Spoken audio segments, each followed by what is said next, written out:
Addressing the nation Saturday night, Prime Minister Benjamin Netanyahu promised mighty vengeance against Hamas. It is almost exactly 50 years since Israel's longest-serving Prime Minister served in the Yom Kippur War, a conflict that caught Israel off guard. Now, as Prime Minister, he is dealing with what appears to be another massive intelligence failure. Events never before seen since the foundation of Israel. The Hamas invasion, killings and kidnapping of Israelis comes in a year that Netanyahu is dealing with waves of disruptive protests against judicial reforms. His critics alleging the proposals erode the independence of Israel's judiciary. Netanyahu is also facing ongoing trials for bribery and fraud. And he is steering the country's most right-leaning coalition government ever. Opposition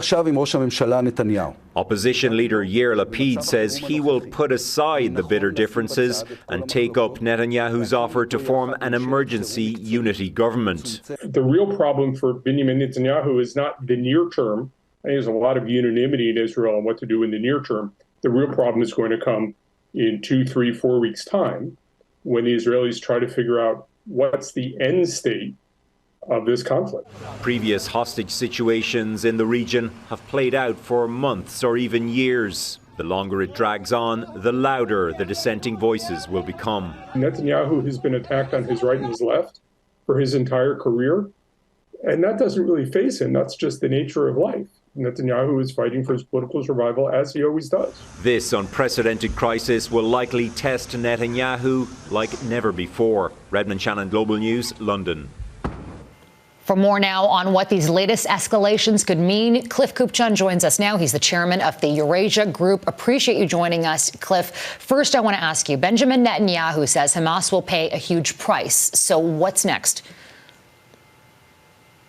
It would be very hard for the prime minister not to do something that Israel's avoided doing for 20 years, going into the Gaza Strip, a land war, dismantling Hamas's operational capability, taking down as much of Hamas's leadership as he can. That's not necessarily next, but that's a major escalation that I think we're on the cusp of as we speak. You know, a lot of people are wondering how Israeli defense forces were caught off guard. So how did this happen? I think Israel's had two national preoccupations, I would say. First, the battle over clipping the wings of the Supreme Court so that Mr. Netanyahu gets all sorts of new powers. Second, less in the headlines, the Israeli Defense Forces have really been concentrating on the West Bank.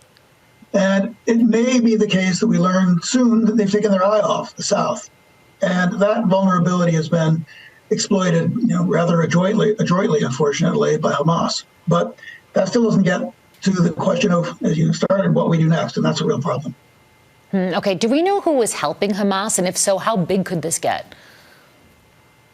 Well, that's the $64,000 question. The big 800-pound elephant looming in the background of all of this is Iran.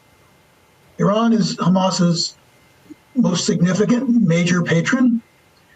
Iran is the one that, if it has been involved in planning this, if it continues to, we've got to watch this really carefully. If Iran provides arms to Hamas as this war develops and continues, and third, if Hezbollah, another one of Iran's patrons, joins the war and opens the second front, then we got a big problem. Because if Iran indeed has its fingerprints all over this, then Israel is going to be very tempted to hit Iranian bases per se in Iran. And then we're off to the races. Then we got a much wider war. Then we could have Iran and its allies attacking Israel. And then what does the U.S. do? So don't want to get ahead of the game here, but that's what I'm really watching to see if this spreads and becomes a geopolitical, firestorm. Cliff Kupchan, the chairman of the Eurasia Group, thanks so much for joining us.